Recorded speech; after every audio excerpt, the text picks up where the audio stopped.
So before we get into what it means to be human, I want to remind you, as I do with each of my episodes, that we will approach this conversation not on the basis of what makes us different, but we will approach this conversation on the basis of our shared experience and our shared humanity. We need to have an independent basis that does not involve you trusting me or me trusting you for us to decide whether the conversation we're about to have resonates with each of us as individuals. But my confession is, I had never considered this topic in the first 50 years of my life, what it means to be human. Hmm. And so I had never considered what it means to be human because that just didn't make it to the top of my priority list in my multitasking functionality every day of my modern, busy, and quite successful life. So there I was in my 50s considering, well, what does it mean to be human? And even though as professionals, we may get that work to be good enough to pass muster, good enough not to blow up our jobs, good enough not to lose deals, it's still not our best work. So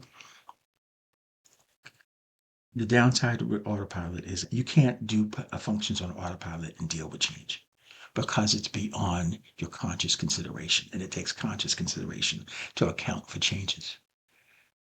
We go through periods of time in our life when we find that the pattern of our lives become consistent in any way, it lends itself to a rut where what's my daily week? Well, we got meatloaf Tuesdays, we got fish stick Fridays, and so on and so forth. That's how we lose each other in relationships. Literally, we put our spouses, our lovers, our companions on autopilot. They turn gray. We already think we know what they're going to say. The point is, this autopilot thing is what we do to each other.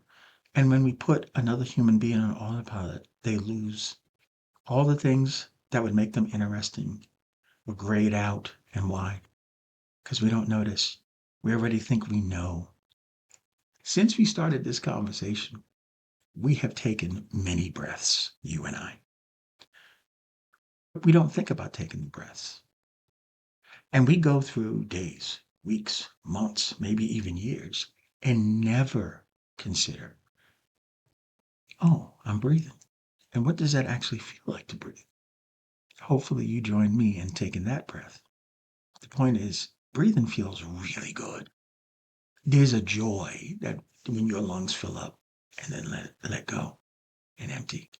It's a joy to that process. Stop running, stop spinning, stop fixing, and do what? And what it does is it resets you. When you remember to do that, it resets you. Breadcrumb number one, we have assigned our survival functions to autopilot, which excludes them from our conscious consideration. Once I realized what it means to be human, it totally changed my life. Our survival relies on many species of life and the contributions of many people neither one of us will ever know, and the natural environment that sustains all of us and none of us can control. We do not produce the conditions we require to live. The United States has 4% of the global population, but and we are, if not the wealthiest country in the world, amongst by far the top one or two wealthiest countries in the world. And yet we had 25% of the COVID deaths on the planet.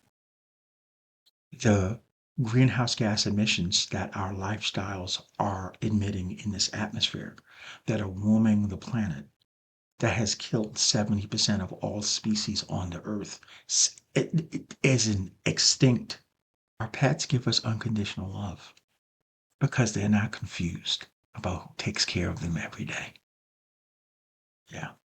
You can't be human and receive all we receive and live every day and then turn around and harm the very hands that feed us, that give us air, that give us clean water, that love us unconditionally by the things that they do for us daily. Love unconditionally everyone and everything that contributes to you living your life every day.